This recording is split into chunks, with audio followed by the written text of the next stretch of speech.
Shooting video may be the best way possible to preserve and share animal behaviors you see in the field. But after you capture it and have edited into a couple of viewing minutes, then what?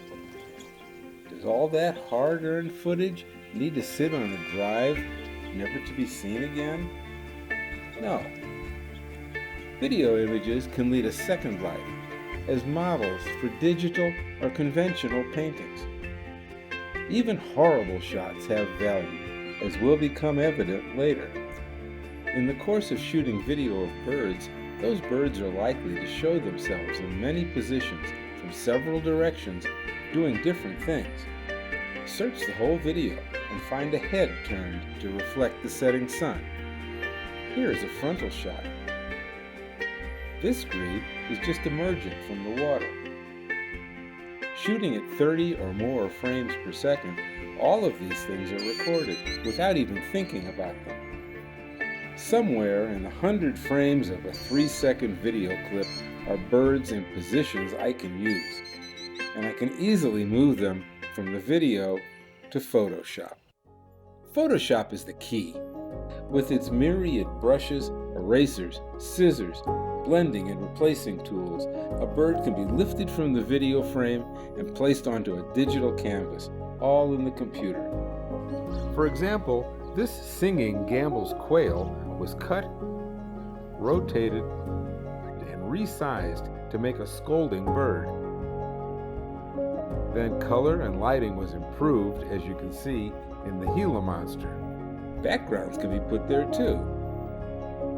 Work it as much or as little as you want. Photoshop is very forgiving. Just experienced a scene where the lighting was bad, or the scene was too big for the camera to get it all in and focused? Take it in parts and put it together as a painting. Barrow's goldeneyes breed in the misty forests of the Northwest, but they winter on salt water. I never saw this scene, but it has to happen each fall. And by combining some wide-angle video with flight shots of a couple of birds, it comes to life. The camera does the hard work. All I did was cut and paste and color. What follows are some short video clips. The last frame of each clip shows the bird in the right posture. This is followed by the Photoshop rendition of the bird in that last frame, and finally by putting all the pieces together, a full digital painting.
When my wife and I moved to New Mexico, we discovered the joy of Native American art.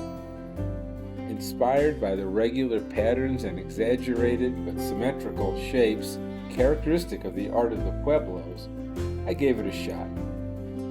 I also took cues from our most inventive bird painter, the late Charlie Harper. These compositions began on Photoshop, but since realism is ignored, simple colors could be used right out of the tube without mixing. The final results are in acrylic on canvas. So if you have lots of video footage or thousands of photos in storage and want to do something new with them, perhaps painting with them will be as much fun for you as it is for me.